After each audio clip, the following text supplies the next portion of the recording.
জীবনে কিছু পাই বা না পাই, একটা জিনিস কিন্তু পেয়েছি। খুব খিদে লাগলেও খুব ধৈর্য নিয়ে রান্নাঘরে রান্না সেরে সবাইকে খাইয়ে তারপর খাওয়ার মতন শক্তিটুকু পেয়েছি। নমস্কার বন্ধুরা, আমি দুর্গা। সবাইকে স্বাগত জানিয়ে আজকে ভিডিওটি শুরু করলাম। আজকের রান্নার জন্য সবার প্রথমে নিয়ে নিয়েছি ঢেঁড়স। ঢেঁড়সগুলোকে আমি 2 ঘন্টা আগে ভিজিয়ে রেখেছিলাম, আর 2 ঘন্টা পর ঢেঁড়সগুলোকে ভালো করে ডলে ডলে ধুয়ে নেব। এবারে লম্বা লম্বা করে কেটে নেব।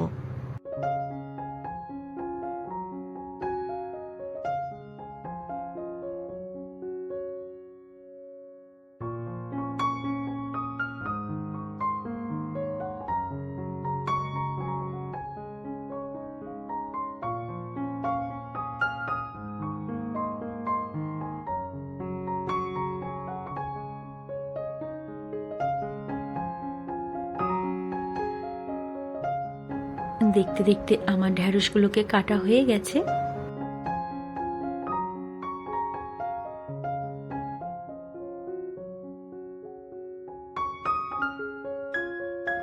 এবারে নিয়ে নিয়েছি আমসত্ত্ব। আমি এখানে 25 গ্রাম মতো আমসত্ত্ব কেটে নিচ্ছি।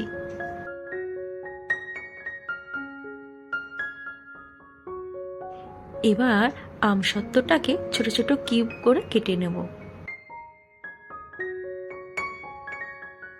সবাই বলে ঘটি বাড়ির রান্না নাকি মিষ্টি মিষ্টি আর বাঙাল বাড়ির রান্না নাকি ঝাল ঝাল হয়, কিন্তু আমার অভিজ্ঞতা উল্টো বলে।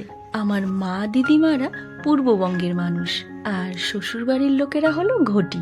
তবে আমি ছোট থেকেই দেখে এসেছি মা দিদিমারা চিনি গুড় ছাড়া রান্নাই করেন না, আর শ্বশুর বাড়িতে এসে দেখি শাশুড়ি মায়ের রান্না ঝাল ঝাল। তো এখানেই সমীকরণটা কেমন উল্টে গেল।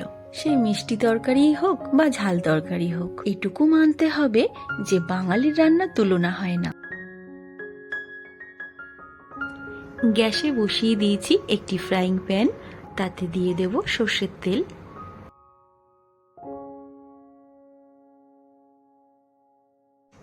এবার কেটে রাখা ঢেঁড়সগুলো ওই তেলে ভেজে নেব।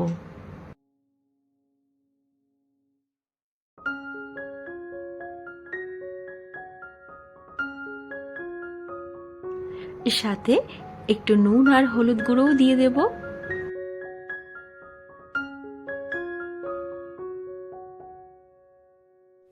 এই যে রেসিপিটা করেছিলাম নববর্ষের দিনে, আমার মেয়ে কিন্তু নিরামিষ খেলেও ঝাল ঝাল খেতে খুব পছন্দ করে। ওদিকে কর্তামশাই কিন্তু আবার মিষ্টি মিষ্টি পছন্দ করে। তো যাই হোক, এই রেসিপিটা কিন্তু মেয়ের লাঞ্চে পাঠিয়েছিলাম, আর সাথে আলুর পরোটা। ফিরে এসে মেয়ে বলল মেয়ের কলিগরাই নাকি লাঞ্চ বক্স ফাঁকা করে দিয়েছিল। ঢেঁড়সগুলো ভাজা হয়ে গেছে, এবারে তুলে নেব। এরপর একটি কড়াইতে দিয়ে দিচ্ছি সর্ষের তেল। তেলটা গরম হয়ে আসলে একে একে দিয়ে দেব গোটা গরম মশলা, আদা বাটা, জিরে বাটা, একটু হলুদ গুঁড়ো আর কাঁচা লঙ্কা বাটা। এবারে সামান্য একটু জল দিয়ে মশলাগুলো ভালো করে কষিয়ে নেব। দিয়ে দিচ্ছি একটু কাশ্মীরি লঙ্কার গুঁড়ো,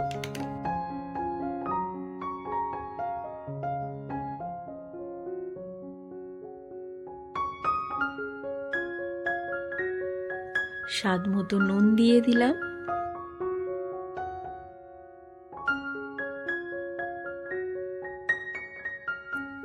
এরপর দিয়ে দেব কিশমিশ।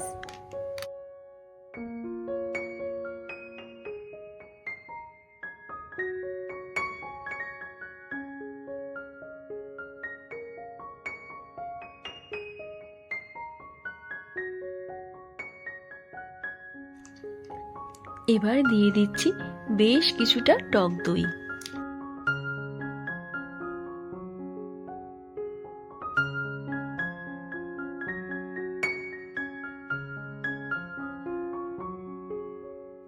টক দইটা দেওয়ার পর বেশ ভালো করে নাড়াচাড়া করে নিতে হবে। এই অবধি যে কটা মশলা পড়েছে তাদের স্বাদ ব্যালেন্স করার জন্য দিয়ে দিলাম একটু গুড়।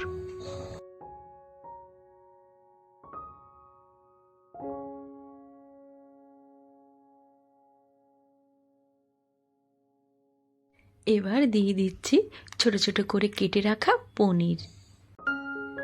আপনারা চাইলে কিন্তু পনিরটা বাদ দিয়েও করতে পারেন।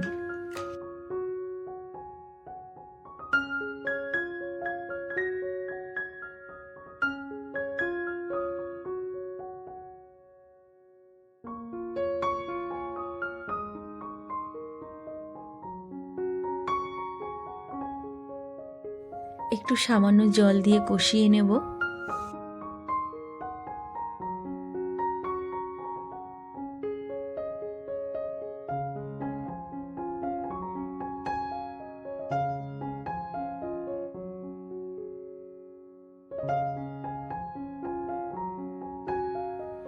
এবারে সেই ভেজে রাখা ঢেঁড়সগুলো পনিরের মধ্যে দিয়ে দেব।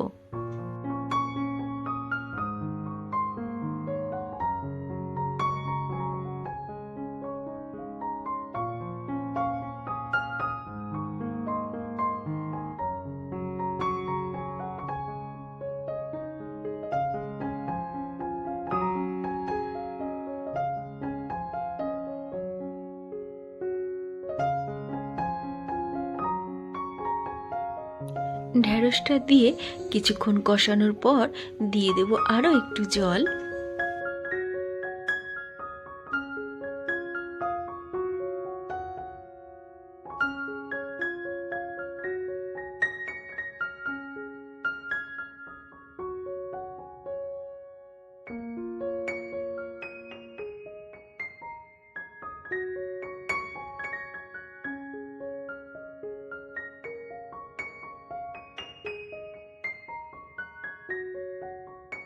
আচ্ছা, গ্যাসের ফ্লেম কমিয়ে ঢেকে রাখবো ঠিক 2 মিনিট মতো।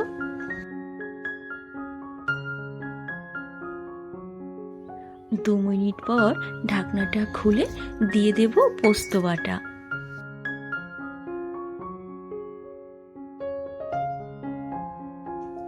ওই 1.5 চামচ মতনই দিয়েছি।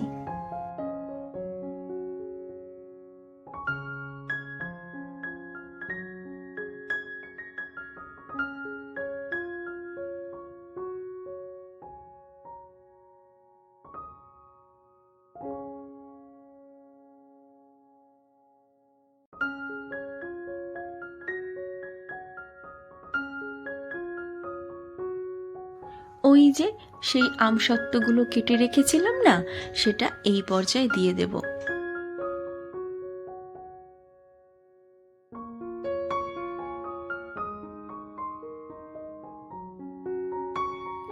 এরপর দিয়ে দেব 1 চা চামচ মতো ঘি আর 1 চা চামচ মতো গরম মশলা গুঁড়ো। ব্যাস, এবার ভালো করে মিশিয়ে নেব। তো বন্ধুরা, ঘটি বাড়ির এই মিষ্টি মিষ্টি রান্না আপনাদের কেমন লাগলো কমেন্ট করে অবশ্যই জানাবেন। আর যদি ভালো লাগে একটা লাইক দিয়ে দেবেন, শেয়ারও করে দেবেন। আর চ্যানেলে নতুন এসে থাকলে চ্যানেলটিকে সাবস্ক্রাইব করে পাশে থেকে যাবেন। আর একটুখানি ঢেকে রাখবো। আজ তাহলে আসি, সবাই ভালো থাকবেন। ধন্যবাদ।